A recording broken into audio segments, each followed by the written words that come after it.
Hey there.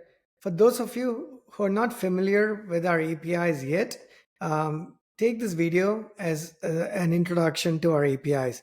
So, in the next few minutes, I'm going to quickly walk you through some of our APIs, introduce all of them if I get a chance, but at least give you a sense of what these APIs are, what kind of problems they solve, and why you would be better off integrating these APIs. Right? That's the essence of this video. So without further ado, let's get started. I'm going to do a screen share here. Actually, let me share my entire desktop.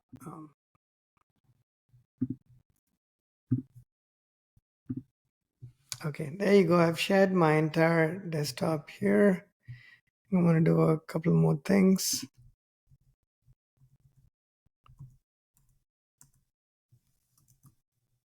Okay. Um, so what we'll do here, what you see on this left pane here is essentially a video that's in slow-mo, which goes to AWS Marketplace. So you can go to aws.snowpal.com and it's going to redirect you to the actual AWS Marketplace URL for Snowpal. And it shows you a list of all the APIs and all of our products there. We have all of our APIs and our professional services products. So if you're somebody who is able to, they are pretty much self-serve. So you can subscribe to those APIs on AWS Marketplace. You'll get an email with the API key and product code within 5 minutes of when you subscribe to it on AWS Marketplace, and then you can hit the ground running and start developing. But if you are a team that could use a bit of help from us, from our team, then we are more than happy to help you onboard our APIs and integrate uh, them into your system. So you can, if you want to avail those services, you can do it in one of many ways. One of the ways is to go to AWS Marketplace and then pick the professional services product for that API, and then you should be good to go. All of that becomes part of your consolidated AWS consolidated billing, essentially. Um, Okay, with that said, I'm going to focus on this diagram here on the right side.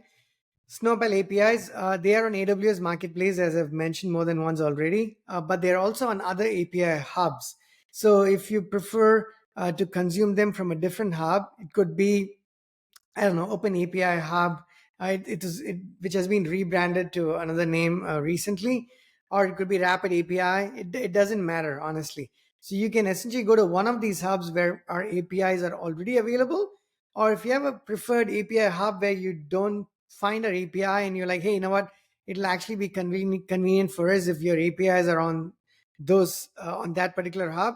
That's not a problem too. We can quickly onboard that. It's very easy for us to do. Or AWS is what it has, the more than one thirds of the market share from a cloud computing standpoint, perhaps even more. So you're likely on AWS. So if you're there, you can subscribe to the APIs right there. Or if you want the APIs to be on Azure or Google Cloud, we can make that happen to you as well. Now that I've mentioned all of a number of ways through which you can subscribe to the APIs, I also want to let you know that you can. There are customers who prefer to manage the APIs in their own infrastructure. So you can purchase commercial licenses for one or more or all APIs, and then you can essentially run them in your own infrastructure, make that part of your DevOps process. That's entirely up to you. And if you end up doing that, there's two options there as well. We can help you. We can help deploy them into your infrastructure, or if you have a large enough DevOps team that is able to help you get going with this, then you can just have them do it. And it's pretty straightforward. So again, there's a number of ways you can engage with this, right? That's just from an engagement standpoint, from a deployment standpoint, from a maintenance and a runtime standpoint. Now let's just talk about the functionality of the APIs themselves. We'll go into each of the APIs quickly, but the highest level, and you want to keep your focus here. Let me see. Let's go to description and purpose. That's the first thing we're going to look at. Um, our APIs offer, their comprehensive suite of backend services. The idea is for developers to focus on your core customer problems, your developers, your architects, your product owners, and essentially spend all of the time, energy, and resources in building whatever it is that you're starting out to build for your end users or consumers or customers. A lot of times what happens is, before you can build that one feature or showcase that one feature that you want to be able to showcase and um, have yourself stand out from the crowd, whether you're raising money from investors or whether you're building a prototype, or you're going to production because you actually kind of know what you want to do and you're able to do it with the money you have available. Regardless, in all of those cases, if you didn't have these APIs, which we didn't, to be honest with you, when we built our own products like snowpal.com, our mobile apps and whatnot, it took us a fair bit of time, because nothing's particularly easy, but it's our opinion that building robust, scalable, extensible backend systems is a bit harder. I want to say a whole lot harder, to be honest with you, than building the user interfaces. It just depends, and it's our opinion, and maybe you agree with it. Hopefully, it resonates with you. And if that is the case, you can, pretty much leverage our backends as services, and not do anything at all. So you don't even need a backend team, or you only do what's absolutely essential for standing up your services, be it microservices or your applications. And then you can rely on our APIs to do a lot of the backend heavy lifting for the foundational features. And I'll kind of socialize what those foundational features tend to be, but that's at the 30,000 foot level. Our APIs cover various functionalities. This says talks about user management, data management, conversation, chat, and whatnot. So we will try to go into some of those items. They are industry agnostic. They are meant to cater to multiple industries. So the domain itself is something we honestly do not care about. We do not care about in a good way. What I mean by that is the APIs are built very generically with a broad set of functionality. So regardless of what your industry is or your domain is, you should be able to integrate the Snowpal APIs. So we provide a wide range of APIs, and then we'll go through them. And I think this video here is essentially walking through some of those APIs. Off the top of my head, we have the classroom API, as you see there, for schools and universities and whatnot, EdTech products. Building blocks APIs are foundational API endpoints. Content management is for content management systems. Status management is, we're building a status management product for Slack or a mobile app or whatnot. Conversation API is for chat and chat interfaces. Project management is for everything that you need to have to do with project management. This thing is scrolling a little bit faster than I would like for it to be, so let me pause this. Custom attribution API that you see here, that allows you to implement forms in real quick time. So let's say you're building a web app or a mobile app or a microservice to implement some new functionality, and you want to be able to store data, right? Different kinds of data.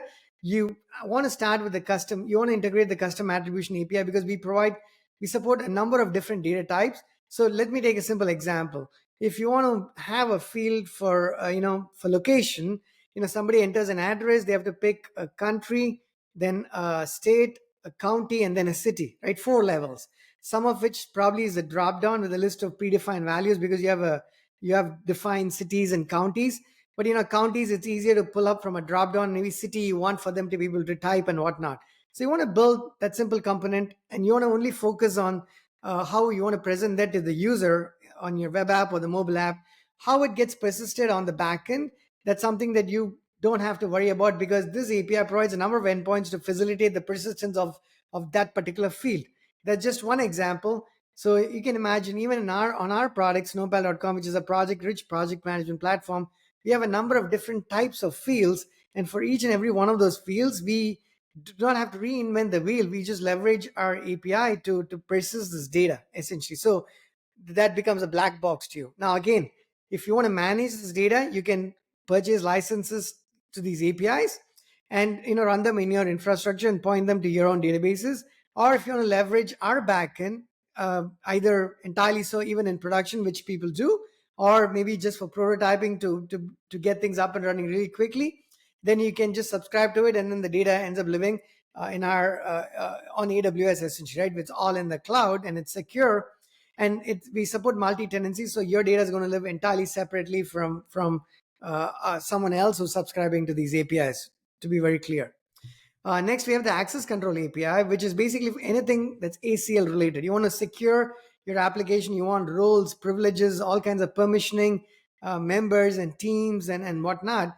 you do not have to redesign any of this. We have a number of endpoints that will let you pretty much do everything that you might want to be able to do to protect and secure access to your application. That way you focus on the functionality and don't have to reinvent the wheel with, hey, how do I do OAuth logins through Google or Facebook, or as Microsoft sign up, and all those kinds of things, right? So all of that is provided by this API and another API, by combination of those APIs. But this one primarily exclusively focuses, let me restate what I said, exclusively focuses on access control and being able to give you a number of things, almost all the things you might need to manage access to your applications.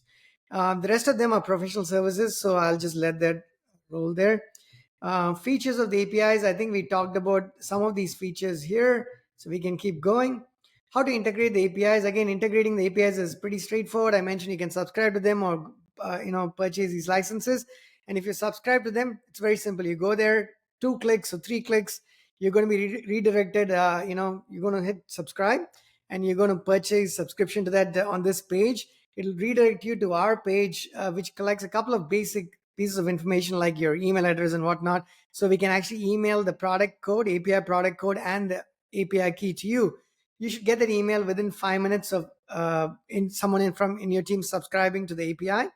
Once you get that, that's basically it. You can take the API key and code, add it to the header, and then hit the ground running. We have Postman collections for all the APIs. Just either use them on the web, or like most developers do, just import, run it on your native Postman client, whatever works for you. So developers can utilize these REST endpoints and to connect, to do it just about everything that you want to be able to do from a backend standpoint. Postman collections, we just talked about it.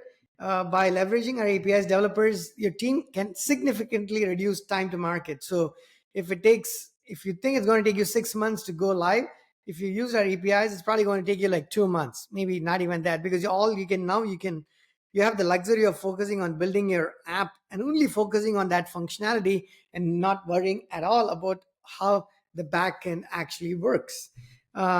Improving efficiency by minimizing the need for backend services. I think I just mentioned that. Okay. Cost-effective solution, as it eliminates the need for extensive infrastructure. Again, if there's a number of different types of customers that benefit from our APIs. You could be a solopreneur, or maybe a startup with like very few people. Small doesn't mean you're doing fewer things, right? I mean, you can do amazing things, especially in the world of AI and AI agents and generative AI and whatnot. It's not the number of people that define the amount of work that actually gets done. I mean, we all know that. But you can build cost-effective solutions because you're not reinventing the wheel. What is there, you don't rebuild. What is not there, you just focus on building that. So it's going to be extraordinarily cost-effective, right? Let's keep going. Case studies and success stories. Again, numerous businesses across various sectors. Again, we're talking about integrating the APIs and how someone sees success there. If you're an educational institution, you use the classroom API. If you're building project management systems, use the project management APIs. So, we have these specific vertical APIs, but they're also pretty generic. They're horizontal in the sense that they provide the fundamental building blocks. So what we have, some of our terminology, let me socialize that with you, right? We have something called keys. A key is like a project or a board or a space or a view. It's an entry to your system. Now, what a key means to you, you can map it to whatever that means. It could mean a restaurant to somebody. It could mean a hospital to somebody else. It could mean a hotel to a third person, to a different customer. It could mean a brokerage or a bank to a financial customer, right? So that's just our terminology. Then you have to just map it, and we can help you do that as well. And then under keys live blocks and pods. Those are further different ways of breaking your problem down. And now if you go to a block is like a folder, and a pod is a leaf essentially. So under a block, you can have more blocks and even more blocks, and you can keep going as deep as you want. We have infinite levels of our support. We support infinite levels of hierarchy. So you can imagine, right? No matter how many levels you want to go deep into, our API does support that. So it doesn't matter. If you want to have 3 levels, you're good. If you want to have 30 levels, you're still good with their APIs. Um, User feedback, what is this saying? Highlights the ease of integration.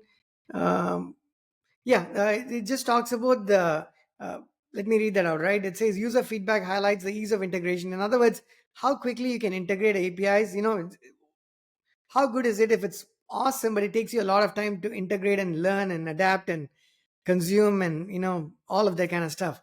We do everything in a very standardized manner. So if you consumed REST endpoints before, we use Postman collections before, if you know what API guides and API references are, then you should be in good shape because we have all of that pretty much. um, Improved satisfaction for developers and product owners, the flexibility of the offerings and the breadth of the offerings, right? So it's if you want one thing like ACL, you use one API. If you want one thing like attribution, you use the custom attribution, but you can put all of them together and you can use all of it. And then, the sum is greater than the parts, because when you use one or more of the APIs, they work quite seamlessly, and they blend well together, right? They gel well together. um, Snowpal ensures developers have access to a wealth of resources, like in terms of documentation. Right now, again, developers like Postman, documentation, and collections. We know product owners and product managers tend to like API guides. So you can see the API guide on this window here. We have API references, API guide, recipes, and videos, and audio memos, and all kinds of documentation to help you understand the value add, and help you also understand with examples as to how you could actually be integrating these APIs. Regular updates. Yep, we update versions all the time, bug fixes, enhancements, features, and entirely new APIs as well. Right now, at the time of this recording, we have like 8 APIs and about 1,400 endpoints. That number is just going to continue to increase because we improve our existing APIs, and also we add more APIs. Across industries. Like I mentioned, the APIs are pretty much domain agnostic, but we also have, like, let's say the status management API, which if you want to build statuses, managing, you're building solely software for managing statuses, you could leverage that API, but that's a little bit of a vertical because it focuses on status management, whereas the building blocks API just gives you, it's like a Lego block, it's a bunch of Lego blocks where you can take them and do whatever you want to do, your creativity and your imagination being the limit and nothing else. So we have tutorials and guides, and that's endless. We have that on our, if you can go to developers.snowpal.com. You can go to aws.snowpal.com. You can find our documentation in a number of different places. We encourage community participation. If you have any questions, comments, feedback, we are happy to receive that and continue to make improvements. We also, we have we publish technical podcasts, some that speak to our products and our solutions, but most that talk generically about software development and architecture and AI and trends and technologies in that space, as AI becomes more and more an integral part of our living, our professional lives. So again, if you have an interest, you want to collaborate with us, you have questions about our APIs or outside of our APIs, and you want to get on a video call and share your wealth of knowledge and learnings with the larger community, we're more than happy to bring you to our podcast. Just hit us up. Types of APIs, I think we've looked at them on AWS, so I think we can skip through those APIs. Licensing models, and I think we've talked about them. We said, you can subscribe or purchase licenses, and there's one of many ways you can go about doing that. So I think that's essentially it. That's all I wanted to cover in this. If you have any questions, let us know, reach out to us. We are more than happy to sort of guide you, help you understand a bit more about what I've tried to run through here. But that's basically it. Thanks, and talk to you soon.